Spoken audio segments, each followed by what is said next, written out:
Kita kembali lagi di channel Rumah Edukasi Beta. Hari ini kita akan belajar mengenai hakikat dan teori kedaulatan. Sebelum kita membahas tentang hakikat dan teori kedaulatan, like dan subscribe video ini.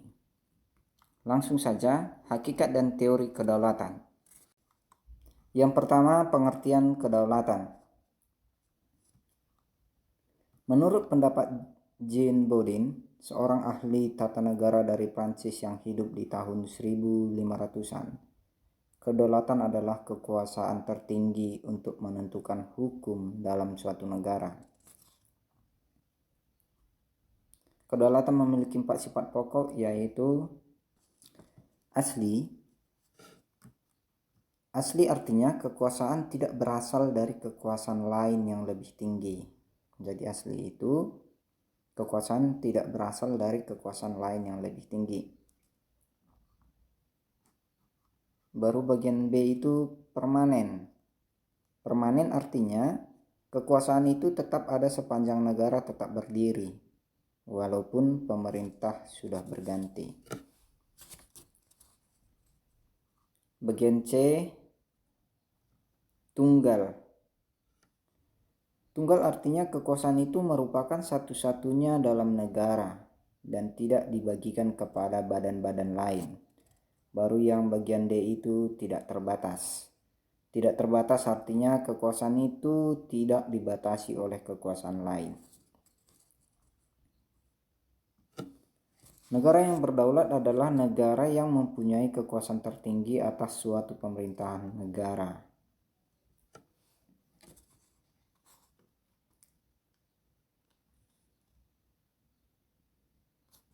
Perjuangan bangsa Indonesia untuk memperoleh suatu kedaulatan berhasil meraih titik puncaknya pada saat proklamasi kemerdekaan pada tanggal 17 Agustus 1945. Sejak saat itu, bangsa Indonesia adalah bangsa yang merdeka dan berdaulat. Bangsa yang bebas untuk menentukan nasib bangsa itu sendiri, untuk mengatur pemerintahan sendiri tanpa campur tangan negara ataupun penjajah negara lain. Adanya pemerintahan yang berdaulat merupakan salah satu unsur konstitutif dari sebuah negara merdeka secara de facto, di samping harus memiliki rakyat dan wilayah.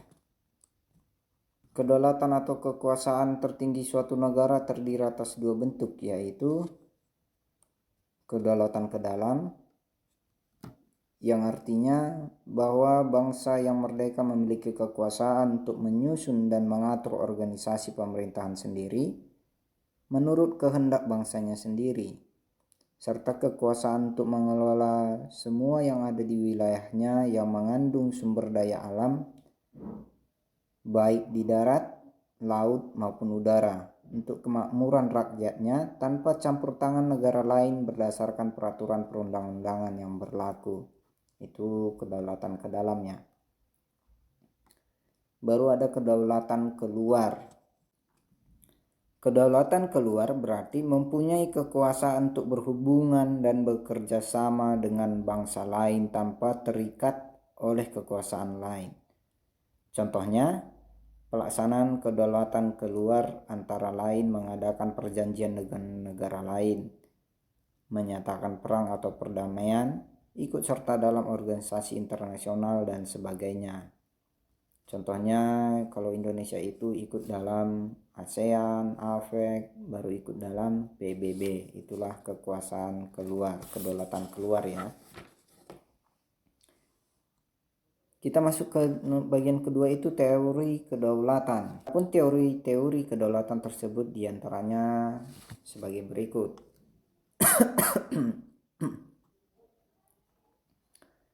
A. Teori kedaulatan Tuhan. Teori kedaulatan Tuhan merupakan teori kedaulatan yang pertama dalam sejarah. Teori ini mengajarkan bahwa negara dan pemerintah mendapat kekuasaan tertinggi dari Tuhan sebagai asal segala sesuatu, atau biasanya disebut dengan causa prima. Pelopor teori kedaulatan Tuhan antara lain Agustinus. baru Thomas Aquino dan F.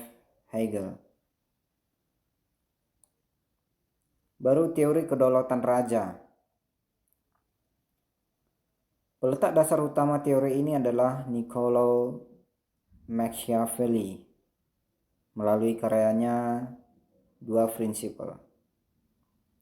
Ia mengajarkan bahwa negara harus dipimpin oleh seorang raja yang memiliki kekuasaan mutlak. Jadi negara harus dipimpin oleh kekuasaan seorang raja dan kekuasaannya bersifat mutlak.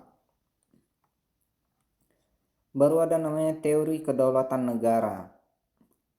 Menurut teori kedaulatan negara, kekuasaan tertinggi terletak pada negara. Sumber kedaulatan adalah negara yang merupakan lembaga tertinggi kehidupan suatu bangsa. Peletak dasar teori ini antara lain Jane Bodin, F. Hegel, G. Jelinek, dan Paul Laban. Baru berikutnya teori kedaulatan hukum. Berdasarkan pemikiran teori kedaulatan hukum, kekuasaan pemerintah berasal dari hukum yang berlaku. Jadi teori kedaulatan hukum ini, kekuasaan pemerintah berasal dari hukum yang berlaku.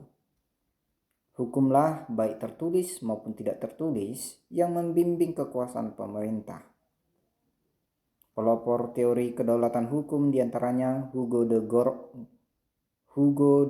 Groot, Kreber, Immanuel Kant, dan Leon Duguid. Baru bagian E, teori kedaulatan rakyat. Teori kedaulatan rakyat beranggapan bahwa rakyat merupakan kesatuan yang dibentuk oleh suatu perjanjian masyarakat.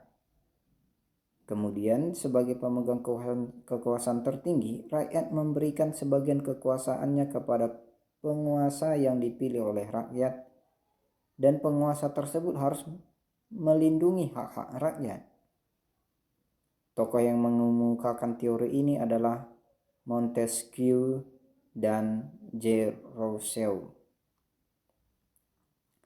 Beberapa pandangan pelopor teori kedaulatan rakyat diantaranya sebagai berikut. J. Rousseau menyatakan bahwa kedaulatan itu merupakan perwujudan kehendak umum dari suatu bangsa merdeka yang mengadakan perjanjian masyarakat atau social contract. Baru yang kedua, Johannes Althusius menyatakan bahwa setiap susunan pergaulan hidup manusia terjadi dari perjanjian masyarakat yang tunduk kepada kekuasaan, dan pemegang kekuasaan itu dipilih oleh rakyat.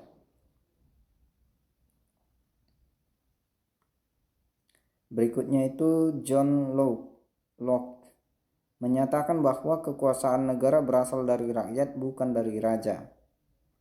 Baru yang keempat, Montesquieu, seorang ahli dari Prancis, berpendapat bahwa agar kekuasaan dalam suatu negara tidak terpusat pada seseorang, kekuasaan dalam suatu negara dibagi ke dalam 3 kekuasaan yang terpisah.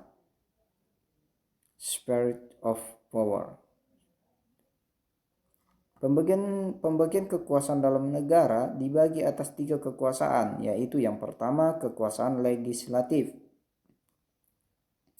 Kekuasaan legislatif yaitu kekuasaan untuk membuat peraturan perundang-undangan dalam suatu negara.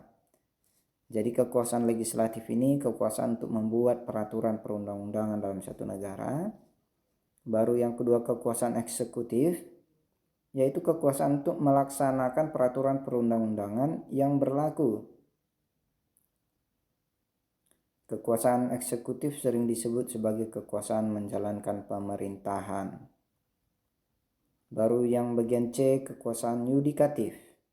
Kekuasaan yudikatif yaitu kekuasaan untuk menegakkan peraturan perundang-undangan yang berlaku apabila terjadi pelanggaran. Kekuasaan yudikatif sering disebut sebagai kekuasaan kehakiman. Oke, ini ada latihannya, ada 4 soal, nanti kalian kerjakan. Jawabannya boleh dibuat di kolom komentar supaya kita periksa bersama. Sekian dan terima kasih. Sampai ketemu di video berikutnya.